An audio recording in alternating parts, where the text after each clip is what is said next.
इस सड़क पर इस कदर कीचड़ बिछी है, हर किसी का पांव घुटनों तक सना है।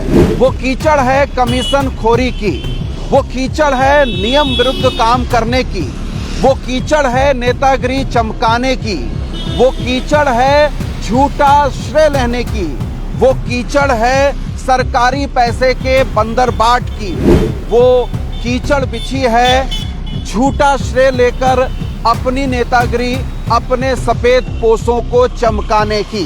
जी हाँ, इस सड़क पर इस कदर कीचड़ बिछी हुई है कि यहाँ पर सरकारी अफसर से लेकर नेताओं तक के पांव यहाँ इतने घुटनों तक झूठा श्रम लेने से सने हुए हैं और मनमानी कर नियम विरुद्ध काम करने से सने हुए हैं। डीडी चौराहे से लेकर 3 पानी तक जो 3.25 किलोमीटर का करीब मार्ग है, वो सही सलामत था। उसमें कहीं कोई गड्ढे नहीं थे, सड़क कहीं पर भी टूटी हुई नहीं थी। लेकिन आनन फानन में लोक निर्माण विभाग के अधिशासी अभियंता ओपी सिंह के द्वारा सिलेक्शन बॉन्ड के तहत ये सड़क डाल दी गई है। और अब ये सड़क जांच के दायरे में आ गई है, क्योंकि पहले ही दिन से इस सड़क पर उंगलियां उठ रही थीं करप्शन की, भ्रष्टाचार की और नेतागिरी चमकाने की। आपको याद होना चाहिए, ये वही सड़क है जिसका शुभारंभ सोमवार को स्थानीय विधायक शिव अरोड़ा ने अपने अन्य कई नेताओं के साथियों के साथ 10 नारियल फोड़कर किया था। आज वो सारे के सारे नारियल भी जांच के दायरे में आ गए हैं। आज वो सारी छटपटाहट, वो आनन फानन में की गई पूरी प्रक्रिया उजागर हो गई है। यहाँ पर अमर उजाला में आज जिलाधिकारी महोदय का भी स्टेटमेंट छपा है। वो ये कह रहे हैं कि राष्ट्रीय खेलों को लेकर लोक निर्माण विभाग को सड़क को बेहतर करने के निर्देश दिए गए हैं। मैं हूबहू पढ़ दे रहा हूं जो लिखा है। सही सड़क के नवीनीकरण करने के मामले में एसडीएम को मौका मुआयना कर जांच करने के निर्देश दिए गए हैं। अगर कोई गलती पाई जाती है तो कार्रवाई करेंगे। यानी कि ये साफ हो गया कि ये जो सड़क डली है या डाली गई है, इसमें स्थानीय विधायक का कोई रोल नहीं है, कोई मतलब नहीं है। ये विभागीय काम था। जिलाधिकारी महोदय ने लोक निर्माण विभाग को ये जिम्मेदारी दी थी कि कहीं भी सड़कें टूटी हुई हैं, राष्ट्रमंडल खेल होने हैं, इसलिए आप उनको दुरुस्त कराइए। लेकिन फिर भी नेता आते हैं, नेतागिरी चमकाते हैं। और इस सड़क में जो नेतागिरी की भी कीचड़ बिछ गई है करप्शन की, उसमें आप देख सकते हैं कि हवाम में कितने सारे लोग नंगे होते हुए नजर आ रहे हैं। अब आती है बात जो अधिशासी अभियंता हैं ओपी सिंह, वो ये कह रहे हैं, अमर उजाला का हवाला है, अमर उजाला के हवाले से मैं रिपोर्ट कर रहा हूं कि राष्ट्रीय खेलों को लेकर किच्छा बाईपास रोड पर 1.5 करोड़ रुपए से नवीनीकरण किया गया है। और इस रोड पर कई सारे क्रैक थे सतह पर, यानी कि ऊपरी लेयर पर बहुत सारे क्रैक थे। और वो क्रैक अगर नहीं भरे जाते, सड़क नहीं डाली जाती, तो पोर्ट होल्ड हो सकता था, यानी कि छेद हो सकता था, बड़ा छेद होकर गड्ढा हो सकता था और उससे कोई भी दुर्घटना हो सकती थी। इसलिए यह सड़क डाली गई है। सिलेक्शन बॉन्ड का इस्तेमाल उन्होंने क्यों किया, इस पर कोई जवाब नहीं दिया गया है। सरकारी बजट को किस तरीके से ठिकाने लगाया जाए, उसकी पूरी कवायद रची बसी गई है लोक निर्माण विभाग के अफसरों के द्वारा, राजनेताओं के द्वारा। आपको नहीं भूलना चाहिए कि इस सड़क पर शिव अरोड़ा जो स्थानीय विधायक हैं, भाजपा के प्रदेश मंत्री विकास शर्मा, इसके अलावा उनके अन्य स्थानीय नेताओं ने 10 नारियल फोड़कर सोमवार को इस सड़क का श्री गणेश कराया था। और अब ये सड़क पूरी तरीके से 3.25 किलोमीटर की पड़ चुकी है। हॉट मिक्स इसमें डाला जा चुका है। आप कहेंगे कि सड़क नहीं पड़ रही है, इसमें आपत्ति क्या है? निश्चित तौर पर कोई आपत्ति नहीं है। लेकिन तब जब पूरे रुद्रपुर विधानसभा क्षेत्र की, शहरी क्षेत्रों की, ग्रामीण क्षेत्रों की अनेक सड़कें टूटी हैं, बदहाल हैं, क्षतिग्रस्त हैं, गड्ढा युक्त हैं, तब ऐसी सड़क पर जो सही सलामत है, चमचमाती हुई है, उस सड़क पर जब ये डामरीकरण होता है तो निश्चित तौर पर भ्रष्टाचार उजागर होता है।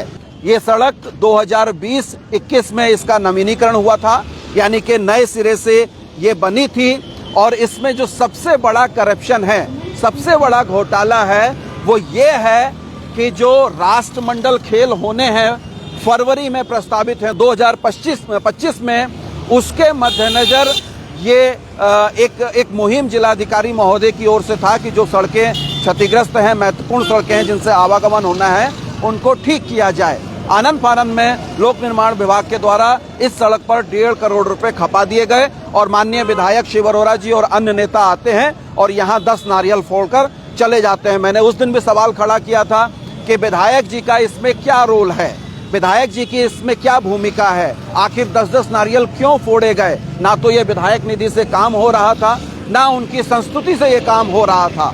दोस्तों, मैं आपको ये बताना चाहूंगा कि इस पूरी प्रक्रिया में जो सबसे बड़ा सवाल है वो ये है कि सिलेक्शन बॉन्ड के तहत इस सड़क को बनाया गया है। किच्छा के विधायक तिलकराज बहड़ ने भी आज ये मामला उठाया है कि लोक निर्माण विभाग पूरी तरीके से अपनी मनमानी पर उतारू है।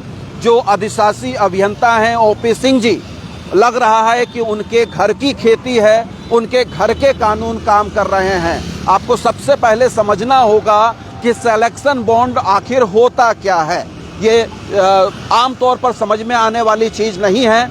मैं इसको बहुत संक्षिप्त में आपको समझाने की कोशिश करूंगा।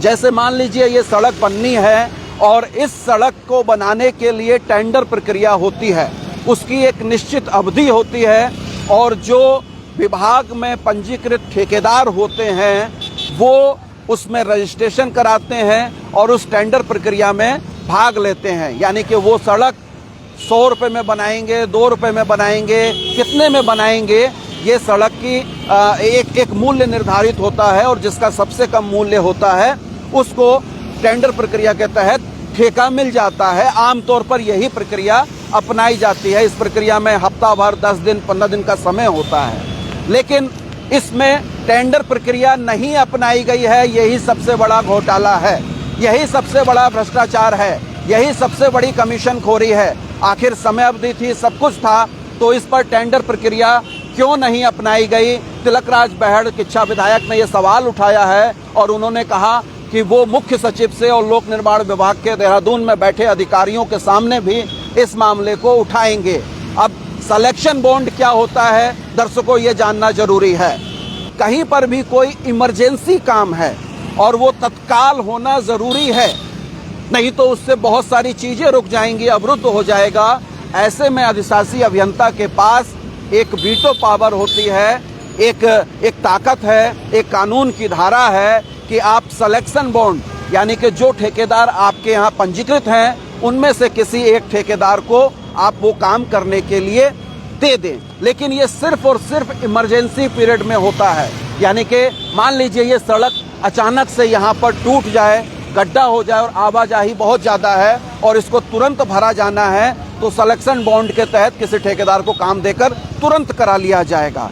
जिस प्रक्रिया में टेंडर डालने का समय ना हो या टेंडर ना डाला जा सकता हो और उसको तत्काल तुरंत एकदम से काम कराना है, ऐसे इमरजेंसी काम में सिलेक्शन बॉन्ड का इस्तेमाल किया जाता है।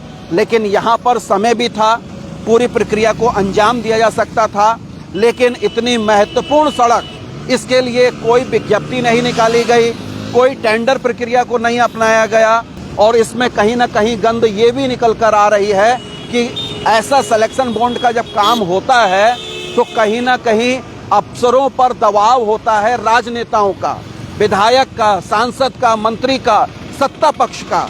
सत्ता पक्ष के दबाव में ठेकेदार को काम दे दिया जाता है। अफसर की मजबूरी हो जाती है कि वो ठेकेदार को काम दे दे, क्योंकि बिना दबाव से सिलेक्शन बॉन्ड को नहीं अपनाया जाता है। किच्छा विधायक बहड़ ने आज बड़ा सवाल यही उठाया है कि इस न सिर्फ रुद्रपुर में बल्कि जनपद की तमाम सारी महत्वपूर्ण सड़कों पर, तमाम सारे कामों में सिलेक्शन बॉन्ड का इस्तेमाल किया जा रहा है। आखिर क्यों नहीं टेंडर प्रक्रिया को अपनाया जा रहा है, जो एक पारदर्शी प्रक्रिया है, जो एक नियम कानून के तहत होने वाला काम है, उसको क्यों दरकिनार किया जा रहा है? यहीं से आप समझ सकते हैं कि ये जो 1.5 करोड़ रुपए थे उसको किस तरीके से बंदरबाट उसकी की गई है, उसको कैसे ठिकाने लगाया गया, इस बात को आप समझ सकते हैं। और महत्वपूर्ण बात यह है कि जब जिलाधिकारी महोदय ने ये जांच के आदेश दे दिए गए हैं, तो आखिर उस जांच के दायरे में कौन कौन आएगा, जांच कब तक संपन्न होगी और जांच का रिजल्ट क्या आएगा।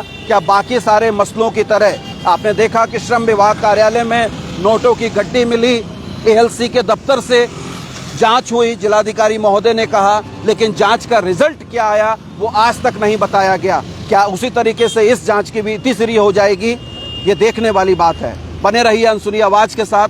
अनसुनी आवाज के फेसबुक पेज को फॉलो कीजिए, आप हमको यूट्यूब पे भी जरूर सब्सक्राइब कीजिए। बहुत शुक्रिया, धन्यवाद, नमस्कार।